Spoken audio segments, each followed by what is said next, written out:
At my graduation, my mother slapped me hard enough to turn my face before the dean even finished saying my name. The sound cracked through the gym louder than the applause had. 1 second, the folding chairs were squeaking, camera flashes were popping. My classmates were laughing with their families in the bleachers, and the next, every head in the room tilted toward me as if someone had dropped a tray of glass. My cap shifted sideways. The tassel brushed my cheek. I remember that stupid detail because I was trying very hard not to remember the sting in my face. "Don't you dare embarrass your sister today," my mother said, low and vicious, as if I had created the scene instead of her. Then she grabbed her purse from the empty seat beside her and looked past me toward the aisle. "We're already late for Brielle's nail appointment. Not late for my graduation. Late for my sister's manicure." Brielle, sitting 3 rows back in a white cropped sweater and pink acrylics half done, raised both hands as if to protect them and rolled her eyes. "Mom, come on. If we miss the chrome finish, they'll give my slot away." That got a laugh from someone behind them. Not a shocked laugh. The worst kind. The kind people make when they think a family humiliation is somehow part of a family's private language and not the clean public cruelty it actually is. My professor, Dr. Heller, had just stepped down from the platform. He stopped in the aisle with the program still in his hand, his expression caught somewhere between disbelief and etiquette. My friend Marisol had stood up from her seat by the back wall, already halfway toward me. The dean's smile had fallen off his face.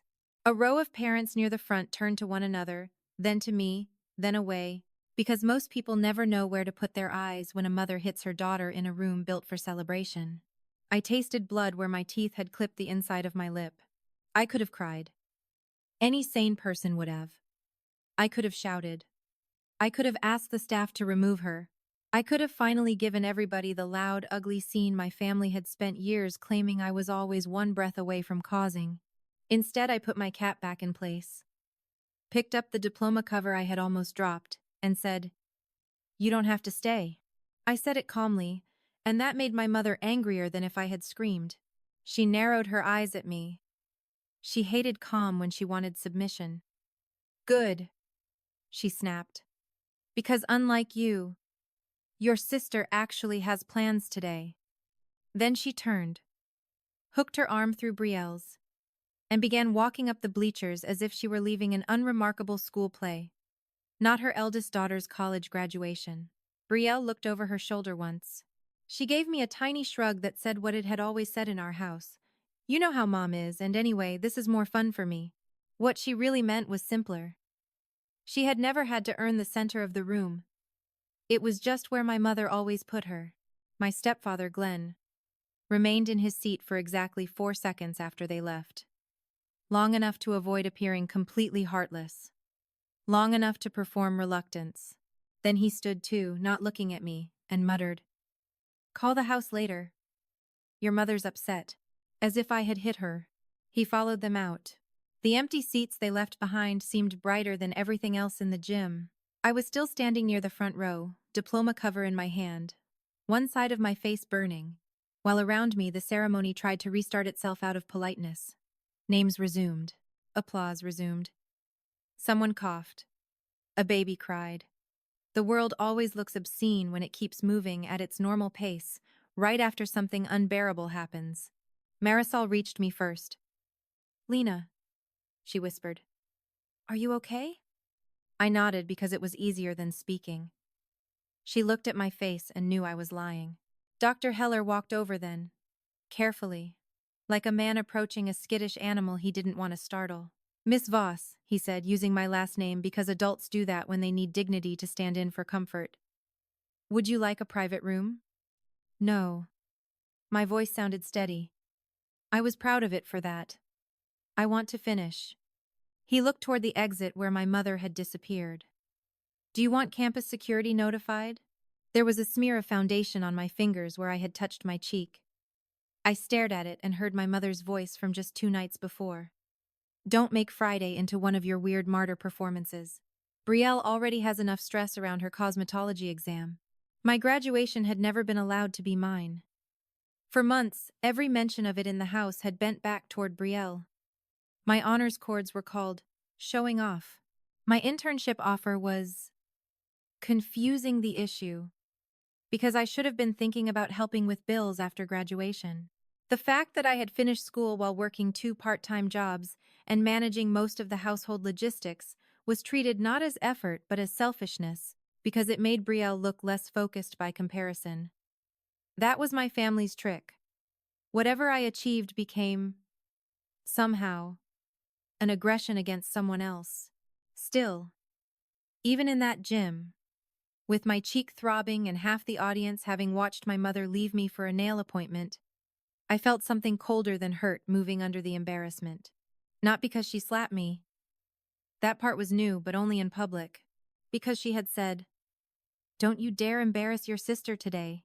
It was such a strange sentence to open with that it lodged in me harder than the sting. I hadn't spoken to Brielle all morning. I'd barely seen her. I had arrived early to line up with my department, pick up my honors sash, and take the campus photos I almost hadn't let myself want. My mother and Glenn had texted that they were parking.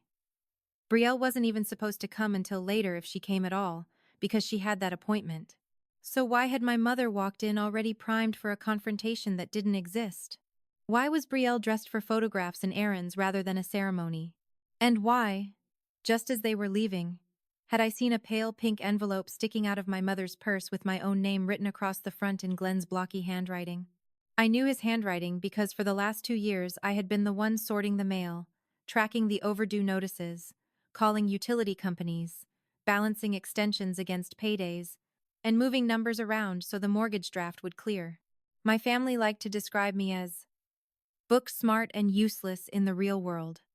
In practice, I was the real world. I knew when the propane company had changed billing portals. I knew which credit card was close to maxed. I knew Glenn never remembered due dates without me. I knew my mother had been borrowing against next month for half a year and hiding it under the name of temporary cash flow issues. I also knew that 2 weeks earlier, the home equity line statement had gone missing from the kitchen sorter where I always left it. I finished the ceremony because leaving would have given my mother the result she wanted. My absence attached to her version of the story. The injured daughter who had made it all about herself. The dramatic one. The unstable one. The one no employer should trust if they called our house for character references. So I crossed the stage when my row was called. I shook the dean's hand.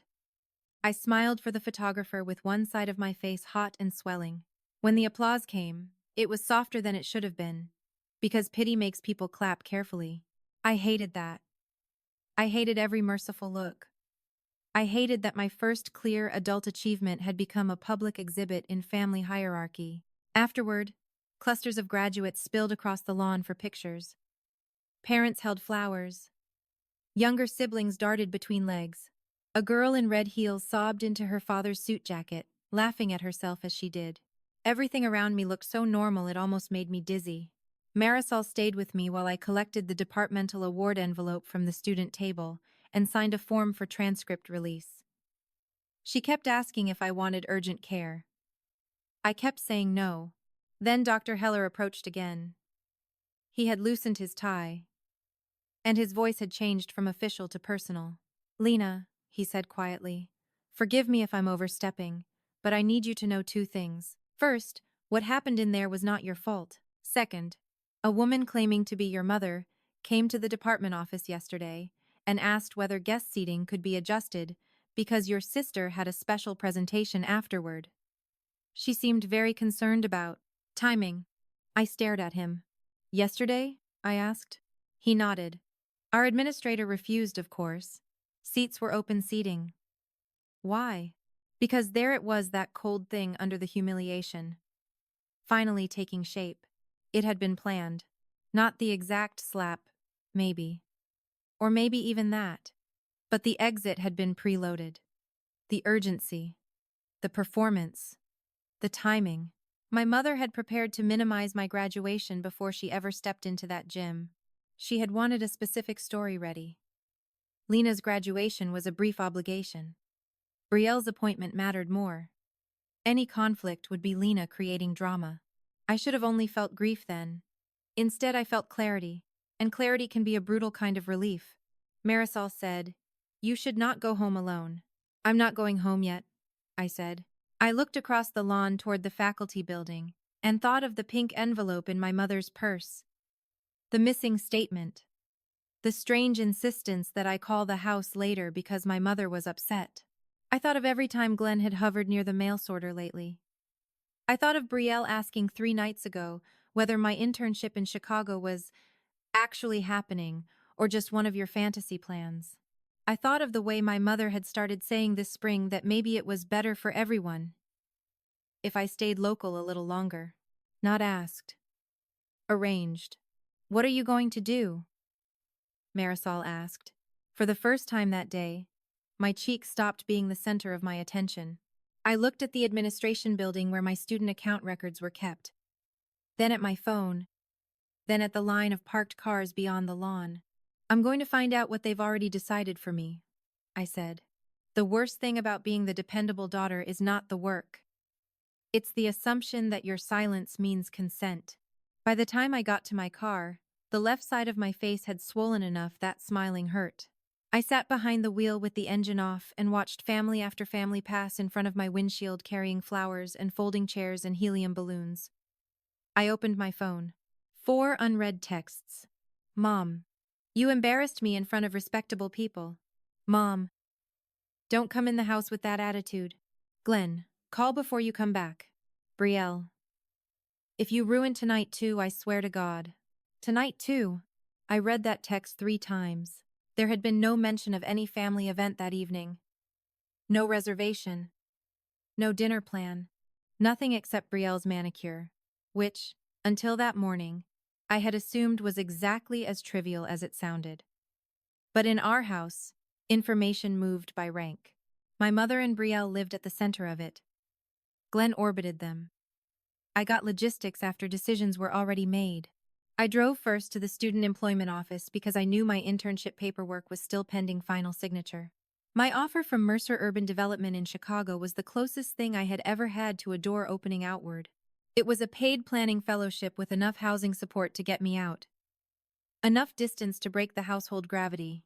Enough legitimacy that my mother had stopped mocking my degree and started asking questions like when exactly they expected me there, whether the housing stipend came directly to me, and if an employer could delay a start date for family emergencies. At the front desk, a student worker named Eli recognized me and grinned. Congrats, Lena. You survived. Barely, I said. His smile faded when he saw my face. Did something happen? Do you still have my onboarding packet? The one for Mercer? He clicked around in the system. Yeah. Why? Has anyone else asked about it? He gave me the look people give when they're trying to decide whether a question is normal enough to answer. Your mother called last week asking if family could collect mailed materials if a graduate moved suddenly. I told her everything would go through you. The air left me so slowly it felt like a leak instead of a breath. Did she say why? Something about you maybe needing to stay and help your sister with a business launch. I didn't really follow it. Of course she had. My mother never attacked the front door if she could quietly lock the side exits first. I thanked him and asked for printed copies of everything. While he was at the printer, I called the bank and requested the last 6 months of statements for my personal checking account and the joint household account my mother had put me on, for convenience, when I was 19. It was supposedly there so I could help with groceries and utilities while living at home. In reality, it made me the shock absorber for every shortfall they created. The banker on the phone told me I could collect them at the branch on Maple. Then I called my voicemail because there was a message icon from a number I didn't know. It was a woman's voice, clipped and professional. Hello, Miss Lena Voss. This is Danielle from Avanti Salon. We're calling to confirm that today's bridal party package for Miss Brielle Hart has been prepaid in full on the card ending in 7241. Appointment begins at 3:30.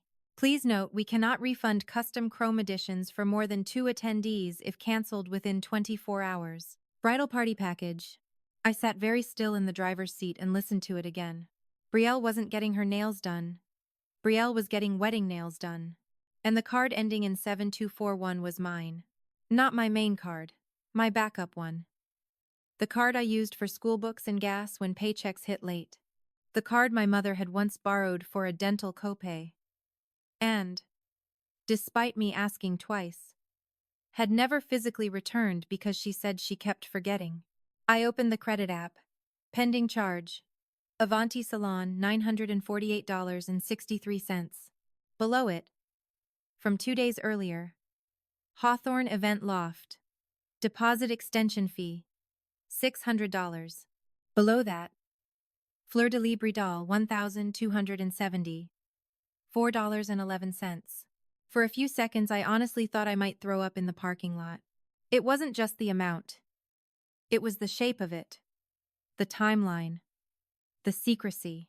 The fact that Brielle had gotten engaged 3 months ago to a man named Carter she'd been dating for less than a year. And since then, my mother had spoken about the wedding in the vague, performative language of women who want attention without invoices. We're keeping it modest. Just family helping family. Nothing extravagant. Meanwhile, they had been spending on my credit line. And today, of all days, they had made sure I would be publicly humiliated, emotionally disoriented, and framed as unstable before whatever came next tonight. I called Avanti Salon back. A receptionist answered with rehearsed brightness. Thank you for calling Avanti. How may I direct your call? I need details on a prepaid package under Brielle Hart, I said. I'm the cardholder. She hesitated, then asked me to verify the last 4 digits. When I did, she relaxed. Yes, Miss Voss. We have the bride and 2 family members for nails and makeup preview. Also 1 flower arrangement pickup coordination note. Was there a time listed for an event? 5:30 arrival at Hawthorne Event Loft. Not an engagement party. Not a dinner. An event. Thank you, I said and hung up before she could ask anything else. Marisol called while I was driving to the bank. I put her on speaker. Tell me you're at urgent care. I'm not. Then tell me where you are so I can come there and yell supportively. My sister's bridal appointments are on my card, I said. Silence. Then, what? And I think they're doing something tonight. Something they kept from me on purpose. Marisol swore so hard I almost laughed. At the bank, the branch manager knew me because I had spent so much of the last year negotiating around the household's barely managed chaos. She printed the statements and, because I asked the right way, showed me how to identify authorized user additions and online password reset logs. There, in neat institutional language, was the first hard proof that this wasn't just a family blur of boundaries. 2 weeks earlier, my backup card's contact email had been changed for 12 minutes before changing back. Long enough to intercept a verification code. Long enough to authorize the salon charge and the bridal boutique transaction. The IP logs would take a formal request, but the timestamps were enough to start with. Then I asked for the household account statements. The manager's face shifted before she even said anything. Lena, are you aware there's a pending transfer scheduled from that account at close of business today? No, I said. $6,000. To where?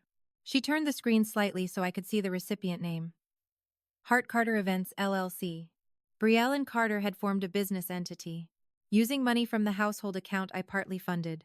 The account where my direct deposit from the coffee shop and campus library went every other Friday, because my mother had insisted it was simpler while I lived at home. When was the transfer scheduled? I asked. Yesterday afternoon. My graduation day. Again. It wasn't random. It was never random. They had stacked the day for distraction and compliance. Public humiliation in the morning. Bridal event by late afternoon. Money moved at close of business. My calm, dependable presence repositioned in advance as selfish, unstable, and difficult in case I objected. Can I stop it? I asked. The manager folded her hands.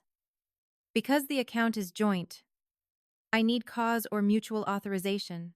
But if you're disputing misuse, I can flag the account, restrict digital transfers temporarily, and direct you to our fraud specialist. Do it. She looked me in the eye to make sure I meant it. I did. We completed the forms in a side office while the branch printer hummed and the fluorescent lights made everything feel too exposed. She printed copies of the transfer notice, recent statements, and the card activity.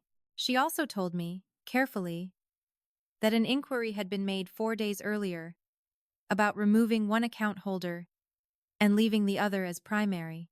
Who made the inquiry? I asked, though I already knew. It was in person, she said. The notes say your mother. I smiled then. Not because anything was funny, because something inside me had passed out of injury and into pattern recognition. Every room I walked into that day told the same story. They weren't only taking my money, they were already planning the paperwork for after. I drove next to Hawthorne Event Loft, a restored brick warehouse downtown that hosted weddings, showers, and those curated family celebrations where everything looks intimate because someone spent heavily to create the illusion. Delivery vans were parked along the alley. A florist was unloading white hydrangeas. Through the front window I saw a sign on an easel being lettered in real time with gold paint. You don't forget your own surname when you see it. The sign read, Hart Family Celebration. No mention of me. No mention of graduation. No congratulations. Just Hart Family Celebration. Gold scripted under a spray of white roses I had almost certainly helped pay for. My mother's maiden name was Hart. Glenn had never legally adopted me. Brielle, his biological daughter from his first marriage, used Hart socially because my mother liked the symmetry of it and because, in our house, blood and preference mattered more than law whenever it was convenient. I sat parked across the street and watched vendors go in and out. At 3:53, my mother's SUV pulled up. Brielle stepped out first in a cream dress and sunglasses, nails complete now, her hair blown smooth. Not a casual manicure day. A bride preview day. My mother followed in navy silk. Glenn got out carrying garment bags. I took 2 photos. Then 3 more. At 4:10, Carter arrived with his parents. At 4:18, a woman from our church walked in holding a stack of cream envelopes. At 4:26, my phone lit up with a text from my mother. Where are you? Everyone is asking. Everyone. I typed back. At my graduation. She responded almost immediately. Don't start. Get here. Wear something neutral. And for once, do not make tonight about yourself. That line told me more than all the bank statements. Because you only say that to someone whose erasure you've already decided is necessary. I drove home instead. The house was empty except for the dog Jasper, who met me at the door with the confused joy of animals who have no idea why a home suddenly feels wrong. The pink envelope was on the kitchen counter. No longer in my mother's purse. My name was on the front. Inside was a folded note in Glenn's handwriting. Lena, given your recent emotional state and uncertainty about Chicago, we think it may be best if you remain at home through the fall and contribute more consistently. Brielle and Carter are starting their future and need stability. We'll discuss a fair arrangement tonight. Please be mature. Glenn. Under the note was a typed page titled, Household Contribution Plan. My share of utilities increased. A monthly family support commitment. Vehicle use restrictions. Curfew language. A clause. An actual clause about guests and disruptive behavior. And at the bottom, in my mother's pen, an added line. Internship decisions must be discussed before any move. I read it twice, then checked the printer tray. Empty. Recent documents list in the office? Household contribution plan. 11:07 p.m. last night. Beside it. Residence agreement. Beneath that. Character reference talking points. Talking points. For whom? I opened the desk drawer where Glenn kept file folders. Missing. Mortgage packet. HELOC statement. Insurance renewals. In their place. Hawthorne Event Loft contract. I photographed every page. Event purpose. Engagement dinner and family blessing for Brielle Hart and Carter Wynn. Estimated guests. 46. Special note. A brief family recognition to honor those who have supported the couple's journey. Those who had supported the couple's journey. On my credit line. Out of the household account. On the day of my graduation. At the bottom of the payment page was the cardholder line. L. Voss. They had not even bothered to forge a different initial. My hands were shaking now, but not with indecision. I called the fraud specialist the bank manager had given me. I called my card company and froze the backup card. I disputed the salon and boutique charges, then the event extension fee. I emailed scanned copies of the venue contract to myself, Marisol, and a new folder in cloud storage. I pulled my personal documents from the hall closet, safe birth certificate, passport, social security card, internship contract, and loaded them into my backpack. Then I printed my own copies of the bank statements and laid them on the kitchen table next to Glenn's note. At 5:12, Dr. Heller emailed. Subject line: Recommendation letter draft. Finalized. His message was simple. He had uploaded the signed recommendation for Mercer and copied HR on my acceptance confirmation. You have earned this next step, he wrote. Do not let anyone convince you otherwise. I nearly cried then, but from gratitude, which is somehow harder to contain than pain. At 5:21, another email arrived. Mercer HR. We're delighted to confirm your Chicago housing placement and orientation date. Please note that due to insurance and onboarding requirements, start dates cannot be postponed by third parties. Any changes must come directly from you. There it was. The side exit my mother had tried to lock was still open. I looked around the kitchen I had effectively run for 2 years. The bill calendar on the fridge in my handwriting. The emergency vet number magnet. The color-coded school forms I had once created for Brielle's cosmetology board prep because she said organizing paper made her too anxious. My life had been turned into infrastructure so gradually I almost missed the theft disguised as obligation. Not anymore. I changed clothes. Not into something neutral. Into the navy sheath dress I had bought for internship interviews and never worn because it felt too expensive for my actual life.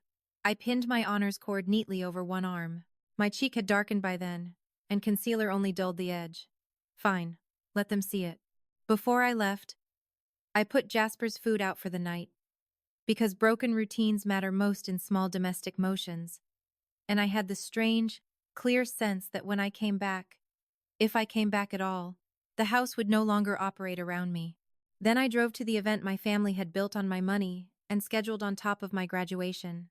When I entered Hawthorne Event Loft, the room did what rooms do when a person arrives who was meant to be controlled off stage instead. It changed pressure. Conversation didn't stop all at once. It thinned first. A few heads turned. Then more. Forks paused above plates. A church friend I hadn't seen in months widened her eyes at my cheek before schooling her face. White florals ran down the length of the main table. A champagne wall glittered near the entrance. On the small stage beneath string lights stood Brielle and Carter, greeting guests as if they were already professionally curated people. My mother saw me from across the room and went white under her makeup. Good, I thought. For once, let surprise belong to her. Lena, she said, moving quickly toward me with that rigid smile women wear when they're trying to drag violence back under social linen. You're late. I wasn't invited, I said. Several people heard that. Good again. My mother reached for my elbow, fingers tightening with proprietary force. Not here. I stepped back, and her hand closed on air. Brielle descended from the stage in a sweep of cream fabric, her nails flashing metallic silver under the lights. Seriously? She hissed. You're coming in like this? Mom said you were spiraling. There it was. Their narrative. Already distributed. I looked at her, then at the flowers, the custom signage, the place cards, the rentals, the champagne tower, and thought about the credit limit notifications I'd once lost sleep over. You look expensive, I said. Brielle blinked. Carter came over, immediately performing reason. Men like him always believe the room will assume they are neutral. Lena, let's not ruin this. Tonight is about family support. Whose family? I asked. He smiled tightly. Yours too, obviously. My mother lowered her voice. You are not doing this here. We can discuss the contribution plan at home. Somebody behind her repeated softly. Contribution plan? She heard it too. I watched fear enter her face in a thin line between the brows. Glenn appeared with a glass of wine he clearly wished were stronger. Lena, he said. You're upset. Sit down. Eat something. And we'll talk tomorrow. No, I said. We'll talk now. I did not raise my voice. That mattered. They wanted volume from me. Volume would have let them say emotional, unstable, ungrateful. Calm forced the room to make a different judgment. Carter's mother, whom I had met exactly twice, stepped forward with faux concern. Maybe this is private. Not if my card paid for public decorations, I said. No one moved for a full second. Then the room shifted visibly toward me. Brielle laughed first too fast. Oh my God. She's seriously doing her financial martyr thing. I reached into my bag and removed 3 items in sequence. The printed venue contract, the card statement, and the screenshot of the bridal package charge. I held them with the steadiness of someone handing out agendas at a meeting. Your event extension fee was charged to my card, I said. Your bridal salon package was charged to my card. Your boutique purchase was charged to my card. And at close of business today, $6,000 was scheduled to leave the joint household account partly funded by my paychecks to your LLC. Carter's expression cracked first. Just a flicker. But enough. My mother stepped in front of Brielle as if she could physically block facts. That account is a family account. Yes, I said. Not a bridal slush fund. Someone near the stage whispered. What? Brielle folded her arms. You live at home. You eat our food. You act like every dollar in that house comes from you. No, I said. I act like bills don't pay themselves. That landed because too many people in that room knew me as the one who had quietly handled fundraisers, meal trains, carpools, church spreadsheets, holiday sign-ups, and every invisible adult task my mother accepted praise for delegating to nobody. Glenn tried another angle. This is misunderstanding. We intended to settle accounts with Lena once things were less hectic. I pulled out the household contribution plan and held it up. The one where you increased my share of utilities, restricted my movements, and wrote that my job decisions had to be discussed before I moved? Now the room didn't just shift. It recoiled. Lena, my mother began. And the note saying Brielle and Carter need stability. I went on. Which apparently meant using my credit, intercepting my card alerts, calling my employer, and asking the bank how to remove me from a joint account you needed me to fund until after tonight. My mother's jaw opened. That was the moment I knew she had not imagined every room could stop believing her at once. Because what made her powerful in our house was never truth. It was uninterrupted narration. Brielle took a step toward me, eyes bright and furious. You always do this. You hoard every little thing you've ever done for anyone and wait for a chance to throw it back in our faces. No, I said again. I kept records because someone had to. There are moments when a family lie collapses not because of one grand revelation, but because ordinary people begin adding up ordinary details. The churchwoman with the envelopes. The neighbor who knew I drove Brielle to appointments. Carter's aunt who had once complimented me on being so organized. The look on Dr. Heller's face in the gym. The bruise on my cheek. The sign with heart family celebration, and no mention of my graduation. The fact that I was holding contracts while they were holding outrage. A lie can survive malice. It struggles against paperwork. Carter tried to usher the evening back under control. This is inappropriate. We can reimburse whatever. It's already disputed. I said. The card is frozen. The bank has flagged the transfer. And Mercer confirmed no third party can alter my start date. That one hit my mother hardest. She turned toward me slowly. You accepted Chicago without discussing it? I'm on adult. You live in my house. I funded your house. The silence after that was so clean I could hear the refrigeration unit behind the bar. My mother smiled then, but it was a terrible sight. Not soft. Not gracious. It was the smile she wore when she decided shame would do what force no longer could. Funded? She said. You paid groceries and pretended you were saving us. Do you know what parents sacrifice? Do you know what I gave up for you? I could have answered that on an emotional level. Years of it, I didn't. Instead, I reached into my bag one more time and took out the HELOC statement I had photographed at home and printed at a copy shop on the way over. Do I know what you gave up? I asked. Enough to know you took out a home equity line last fall. Enough to know the payment notices were hidden. Enough to know the mortgage was 32 days late in February, before I covered utilities and groceries with my refund check so you could catch it up. My mother actually stepped back. Glenn moved fast then. Too fast. That's private financial information. Then why were you discussing character reference talking points for me in your office? I asked. Why did you print a co-residence agreement last night? Why did Mom ask the bank about removing me from the joint account? Why did she call my school and my employer? He looked at my mother. She looked at him.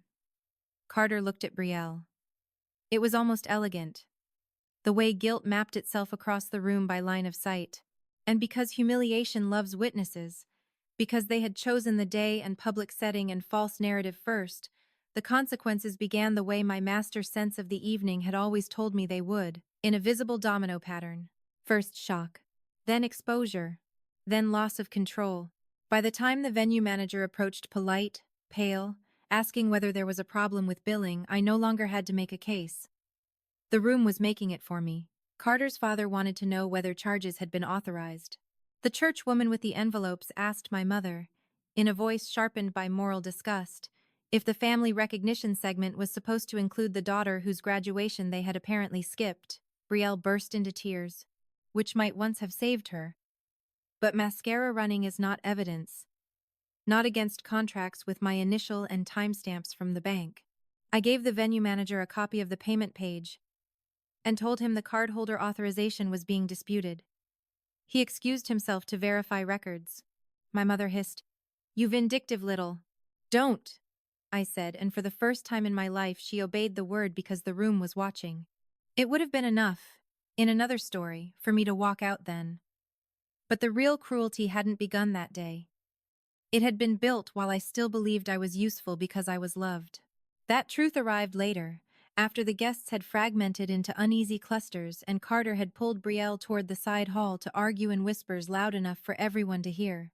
I was sitting alone at an unused cocktail table drinking water, because adrenaline leaves a metallic taste in your mouth, when an older woman I recognized vaguely from my mother's church circle approached me. Her name was Nadine. She carried herself like someone who disliked scenes but disliked deception more. "I need to tell you something," she said. I gestured for her to sit. Nadine glanced toward the corridor where my mother stood rigid with two of her friends. "Your mother has been talking for months," she said quietly, "about you maybe staying home after graduation. About how you're too fragile for a move. About how Brielle and Carter would likely need the downstairs room temporarily after the wedding because rent is so high." "The downstairs room. Mine," she said. Nadine continued, her voice flattening with distaste. "That you would understand because family should support the couple with the real future." The real future. It is amazing how much cruelty can fit inside ordinary phrasing. Nadine looked at my cheek, then away. I thought it was rude but not unusual. Then 3 weeks ago, at Bible study, she joked that once Brielle was settled, she might finally have peace in that house again. Someone asked where you'd go if the couple moved in, and your mother said, "Lena always lands on her feet when she has to." My throat closed. Not because I was surprised. Because I could now see the moral architecture of the whole thing. The reason for the contribution plan. The reason for controlling my move. The reason for character reference talking points. The reason they needed my income and compliance until after the wedding deposits were settled. They weren't just extracting help. They were converting me from daughter into transitional support infrastructure, then preparing to frame my removal as practical maturity. Built while I still stocked the pantry, while I fixed Glenn's insurance portal, while I edited Brielle's cosmetology resume, while I drove my mother to appointments, and listened to her cry over money she kept mismanaging, while I convinced myself usefulness would eventually be recognized as love. "Thank you," I said to Nadine. She patted my hand once, embarrassed by her own tenderness. "Some of us should have said something sooner." That sentence stayed with me. Some of us should have said something sooner, because family betrayal is almost never a one-person act. It survives on silence from the less guilty. I left the event before dessert. Not dramatically. Not triumphantly. I gathered my papers, thanked the venue manager for documenting everything, and walked out through the front doors into the humid evening air, while inside the curated celebration tried and failed to reassemble itself.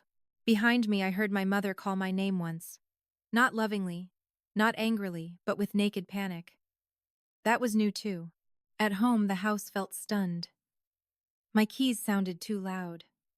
Jasper came padding into the kitchen and sat against my leg as if proximity itself could solve something. I fed him again out of habit, even though he didn't need it. Then I did what almost nobody sees when they talk about strength.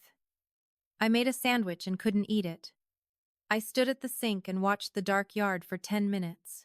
I put my diploma cover on the kitchen table next to the mortgage notices and cried so quietly that even the dog didn't react. Nothing explosive happened in that hour. That is why it mattered. The refrigerator hummed. The dishwasher light blinked clean. On the wall, the dry erase family calendar still had my graduation written in blue, tiny and pushed into a corner because Brielle's salon trial was written larger beneath it. My mother's doctor appointment. Glenn's golf breakfast. Carter dinner. I erased my graduation first. That small white swipe across the board hurt more than the slap had. Then I packed. By midnight, I had 2 suitcases. My document backpack, my laptop bag, and a cardboard box labeled Books. Misk. Marisol texted that her cousin's studio was empty for the month if I needed immediate somewhere. I said yes. I also did one more thing before sleeping on top of the bed without changing clothes. I logged into every account connected to my name and removed whatever I legally could. Streaming subscriptions, auto-pay utilities in my name only, shared delivery accounts, emergency contact permissions. The landlord portal for the apartment Brielle and Carter had once briefly considered before deciding family space was cheaper. My mother had always told me I was good with systems. She had not considered what happens when the person who knows the systems stops cushioning them. At 7:12 the next morning, Glenn knocked on my door. "Lena," he said through the wood, already in his bargaining voice. "Your mother didn't sleep. We need to talk rationally." I opened the door, suitcase visible behind me. His eyes flicked to it. He had the look of a man who expected to manage a fire and found structural damage instead. "What exactly are you trying to do?" he asked. "Leave," he exhaled.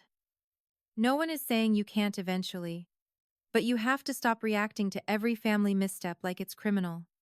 I almost admired the phrasing. Elegant minimization. A slap at graduation, stolen charges, attempted transfer, employer interference, housing displacement, character assassination, family missteps. "You used my card," I said. "Your mother borrowed it. You tried to move joint funds to Brielle's LLC. It's still family. You drafted restrictions on my movement and employment." That was a conversation draft. I looked at him until he stopped talking. Men like Glenn cannot tolerate the silence in which their euphemisms remain visible. Then I said, "You all bet on one thing, that I would care more about keeping this house calm than protecting myself." He rubbed his forehead. "Brielle's getting married. There's pressure. Your mother panicked. You know how she gets." "Yes," I said. "That's why this didn't start yesterday." He tried another tactic. "If you escalate this legally, you'll destroy your mother." There it was. The emotional blackmail dressed as moral burden. Not "what did you endure?" "What will it cost her if you stop enduring it quietly?" I said. "She seemed comfortable destroying me publicly." His face hardened. "Watch your tone." I smiled then, tired and cold. No. By 9 o'clock my mother was trying a different route. Not apology, narrative repair. She cornered me in the kitchen while I boxed mugs I had bought myself during college. "People at church are already talking," she said. "Do you understand what you've done?" "Yes." "Carter's family is horrified." "Yes." "Sheila said your professor might have witnessed the ceremony." "Yes." My mother's voice shook on that last one. Public image had always been her religion. "You made me look abusive." I looked at my cheek. Yellow-purple now along the edge. "You managed that yourself." Her eyes flashed. You have always judged me. Always. Since you were little. With that look on your face like you were better than us because you read books and made lists and acted like responsibility made you some saint. That confession told me more than any accusation. My competence had not merely served them. It had insulted them by existing without their permission. I made the lists because nobody else paid the late fees, I said. She laughed once, brittle. There it is, the martyr. No, I said. The record keeper. She slapped the counter with her palm. Brielle needed one beautiful season. One. You were leaving anyway. Why couldn't you just be happy for your sister? I set down the mug I was wrapping. Because at last the moral reveal was complete. She did not even hear herself. My leaving was why the season had to be taken now. My usefulness had an expiry date. They had been rushing to convert it into Brielle's launch package before I escaped. You didn't want me happy for her, I said. You wanted me financing her. For the first time since I was 14, my mother cried in front of me without using tears as a weapon fast enough to disguise the truth underneath. She sat in a kitchen chair and covered her face, shoulders trembling. For half a second, some old reflex in me rose to fetch water, to kneel, to soothe, to become useful again. Then I saw the dry erase calendar, the contribution plan, the card alerts, the venue sign. And the reflex died where it stood. Broken routines matter in that exact kind of moment. I did not comfort her. At noon, Marisol arrived with boxes and a friend from her cousin's building. Glenn tried to object to outsiders in the house. I reminded him several things in careful order. I was a legal resident. Many household goods had been purchased by me, and if anyone prevented my exit, I would call the police and include the disputed charges in the report. He stepped aside. Brielle swept in 20 minutes later, smelling like expensive hairspray and outrage. Her eyes were swollen from crying, but the manicure remained immaculate. You are blowing this out of proportion, she said before she was even fully inside. The charge was temporary. Mom was going to pay you back after gifts came in. From your engagement dinner? I asked. From the wedding, she snapped. So your repayment plan for stealing from me was future wedding gifts. She folded her arms. I'm family. The sentence sat there, raw and perfect. I said, not to my credit line. That was when she finally said the part no one had admitted aloud. You were leaving, she shouted. What were we supposed to do? You think Carter's family would respect us if we looked broke? You think Mom could host a blessing dinner with folding tables and grocery flowers? You get to run off to Chicago and act like you earned your way out?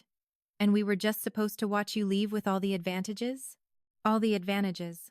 I had worked morning shifts, night shifts, library stacks, coffee burns, scholarships, late fees, frozen bank portals, and a mother who could turn any milestone into treason. But because I had, through sheer labor, constructed a narrow bridge out, she saw it as privilege. Marisol, carrying a box from the hall, said flatly, She is literally standing in a room paid for by your sister's student refund and asking why she's upset. Brielle swung toward her. This is family business. Marisol's eyebrows rose. Then why was the whole church invited? That shut her up. We loaded the car in 2 trips. The quietest part was Jasper watching from the doorway, tail thumping uncertainly against the frame because he understood movement but not abandonment. I knelt, scratched behind his ears, and whispered goodbye into his fur. That nearly undid me more than any human conversation had. I left my house key on the kitchen table beside a copy of the disputed charges and a written notice removing my paycheck from the household account effective immediately. The drive to the studio took 17 minutes. I remember because I checked the clock at every red light like time itself needed witnessing. The studio was small, 1 window, a narrow bed, a tiny table with 2 mismatched chairs, but it was mine in the only way that mattered. Nobody there expected my existence to subsidize theirs. The next week compressed exactly the way true consequences do once a false hierarchy has cracked. First, financial collapse. The bank completed the transfer hold and began a misuse review. My dispute on the card triggered merchant verification requests.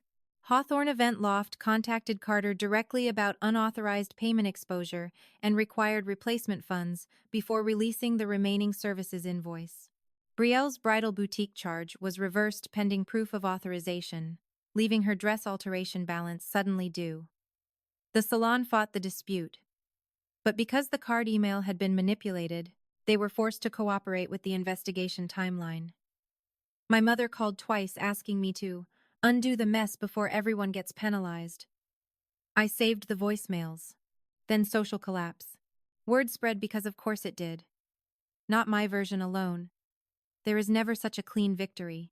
But enough truth leaked through enough credible mouths that the story ceased being Lena caused a scene and became, "Did you hear they hit her at graduation?"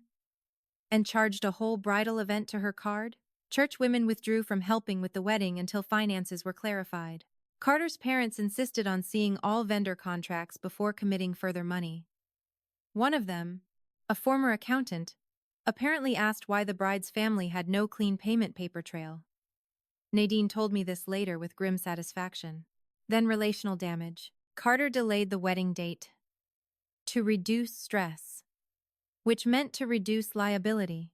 Brielle posted a vague quote on social media about jealous people hating to see others happy. The comments did not go the way she expected. Too many classmates had seen my graduation photos. Cap, gown, visible bruise if you knew where to look. Too many people had noticed my mother absent from every celebratory picture. The public collapse never happens in one dramatic blast alone. It keeps replicating in smaller rooms. Then panic inside the antagonist group. Glenn emailed me a proposed repayment plan, without prejudice. My mother texted that she had been under extraordinary emotional strain and wanted to repair our relationship privately. Brielle called at 11:30 one night and left a sobbing voicemail saying Carter was questioning our values, as if values were weather that had turned on her unexpectedly. I did not answer. Instead, I started my internship. Chicago was loud in a way that had nothing to do with family. Trains, sirens, voices, buses sighing at curbs. The housing unit Mercer placed me in was not glamorous. But the first morning I woke there, no one was angry that the day was mine. I cried in the shower before orientation and then went to work. The human grounding scenes of that month are what I remember most sharply now. Heating canned soup on my own stove. Buying a second-hand lamp because overhead light felt too harsh. Sitting at a laundromat with my diploma still in its mailing tube because I hadn't yet bought a frame. Video calling Marisol while she made ramen and telling her the office coffee was terrible.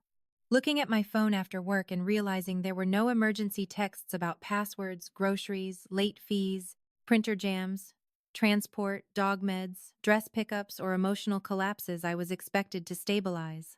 Absence is not empty. Sometimes it is the first honest room you have ever stood in. At Mercer, nobody cared that my mother thought I was dramatic. They cared that I noticed inconsistencies in neighborhood zoning maps, that I could organize outreach data, that I wrote clear memos, that I stayed late once because I wanted to understand why a development plan kept failing on the South Corridor. My supervisor, Aisha, looked over one of my reports and said, "You think structurally. That's rare." I almost laughed at the understatement. Structure was the language I had been forced to learn in order to survive love. Back home, the system kept collapsing exactly where I had once held it together. Utilities went late. Glenn missed an insurance renewal. My mother forgot the property tax installment and had to borrow from an aunt she despised. Brielle, who had once said organization gave her anxiety, discovered that weddings involve an astonishing amount of organization. Every so often one of them would contact me, not to apologize in a way that acknowledged the architecture of harm, but to request some tiny technical mercy. Could I resend the utility login? Could I remind Glenn how to access the tax portal? Could I please tell them whether the streaming account password had changed? Could I at least explain the dog's medication schedule because Jasper had thrown up? I replied only about the dog. That was the emotional shift, though it came quietly. Even people inside my family began to recognize the truth through inconvenience. Carter's mother sent me a stiff message saying she did not condone what occurred and asking if there were any outstanding obligations in my name related to the wedding. My Aunt Diane, who had never once contradicted my mother at holidays, mailed me a handwritten note with $50 and the sentence, "I should have spoken up years ago." Nadine sent a photograph of Jasper sleeping by the laundry room and wrote, "He keeps waiting at your old door." By late September, the engagement was officially postponed. Publicly, the reason was timing and financial reorganization. Privately, as Marisol reported through a mutual friend of Brielle's, Carter no longer trusted that joining the family would not also mean inheriting its habits of hidden dependency. He was not wrong. My mother made one final large move in October. She sent a certified letter to my apartment. Inside was a 4-page statement drafted with surprising care. Half apology and half prosecution. She had felt unsupported. She had been under pressure. I had always been difficult to love because I made everything transactional. The graduation incident was an accident of emotion. The financial actions regarding the card were temporary family borrowing. The household plan had been misinterpreted. And my decision to expose matters publicly had caused avoidable damage to Brielle's future. Enclosed with the letter was a check for $1,200. Not even half the documented charges. I looked at it for a long time on my tiny kitchen table with the secondhand lamp throwing yellow light over the paper. Then I mailed it back uncashed with copies of the disputed totals and a brief note. This was never confusion. It was structure.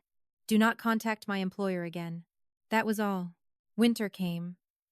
My bruise faded. My internship turned into an offer extension. I framed my diploma and hung it crooked because I didn't own a level and didn't care. Marisol visited one weekend and we ate cheap Thai food on the floor because I still hadn't bought enough chairs. She looked around my little apartment and said, "Your nervous system has better lighting here." Maybe it did. The final aftermath did not arrive as revenge. It arrived as silence organized properly. The fraud review resolved in my favor on 2 charges and partially on the event fee. The joint account was formally closed after funds were separated and documented. My direct deposits remained mine. Mercer extended my position into a permanent junior analyst role with benefits. I signed the paperwork on a Tuesday afternoon and then walked home through cold wind carrying a bag of groceries I had paid for with money nobody could narrate away from me. I heard from Glenn once more after Christmas. A short email. "Your mother fell. Nothing serious. She keeps asking if you'll call." I stared at it for a long time. Not because I didn't know what to do, but because I did. I wrote back, "I hope she heals quickly. Please direct any financial or account questions elsewhere." That was all. Months later, on a clear March morning, Mercer held a small recognition breakfast for early career staff. It was not a grand event. Just pastries in a conference room overlooking a gray river and a vice president reading names from a printed sheet. When mine was called, people applauded, and the woman beside me nudged my shoulder with easy warmth. No one struck me. No one told me not to embarrass someone else. No one left for a manicure. Afterward, I walked back to my desk with a certificate under one arm and thought unexpectedly of that gym. Of the slap. Of the empty seats. Of the way I had stood there trying not to collapse while the ceremony continued around me. For a long time, I believed that was the moment my family broke. It wasn't. That was only the moment their design became visible. The truth had been there for years in smaller forms. Every bill I covered quietly. Every plan made over my labor. Every decision announced to me after it was finalized. Every favor transformed into duty. Every success treated as a threat to the arrangement. They had not mistaken me for weak. They had relied on me being strong in all the ways that benefited them and silent in all the ways that protected them. What they missed was simpler. Silence is not surrender when the silent person is taking inventory. I keep the graduation photo in a drawer now, not on the wall. In it, I'm standing alone on the campus lawn in my cap and gown. Face slightly turned so the bruise is hidden by light if you don't already know where to look. The diploma cover is in my hands. My shoulders are straight. Behind me, the day is bright and ordinary. As if ordinary things do not sometimes become the frame around the exact moment a life stops belonging to other people. I no longer argue with my family about what happened. I do not need their language for it. The records say enough. The closed account says enough. The reverse charges say enough. The move they tried to block says enough. The job they tried to interfere with says enough. The wedding that stalled under its own borrowed glitter says enough. The structure speaks for me now. And if there is any final meaning in that day, it is not that my mother chose my sister's nails over my graduation.